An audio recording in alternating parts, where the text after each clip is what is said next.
أهلا بيكم في نشرة جديدة من نشرة أخبارنا العقارية، وهنا بنقدم لكم آخر الأخبار اللي حصلت في مجال العقارات على مدار الأسبوع اللي فات. أعلنت شركة ميلي التابعة لشركة الأهلي صبور عن طرح جديد في مشروعهم أمواج في سيدي عبد الرحمن، شاليهات متشطبة بالكامل بأسعار تبدأ من 8 مليون جنيه، هتدفع 10% مقدم والباقي تقسيط على 8 سنين، وهتقدر تستلم خلال سنتين فقط. أعلنت شركة الكزار عن طرح مشروعها الجديد قريبا في العاصمة الإدارية في حي R4. صادق بتطرح وحدات جديدة في مشروعهم جون في الساحل الشمالي، شاليهات 2 و 3 bedrooms هتكون fully finished بالتكييفات وعلى بعد أمتار من البحر. طلعت مصطفى تعلن عن بدء الأعمال الإنشائية في مشروعهم ساوث ماد في الساحل الشمالي. العاصمة الإدارية تستعد لإطلاق أكبر فان زون للمشجعين في منطقة النهر الأخضر استعدادا لبطولة كأس العالم في 2026.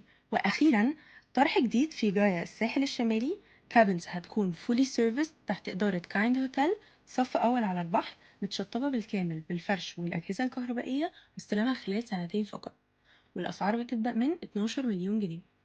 وبكده تكون خلصت نشرة أخبارنا العقارية، واستنونا الأسبوع اللي جاي في نشرة جديدة.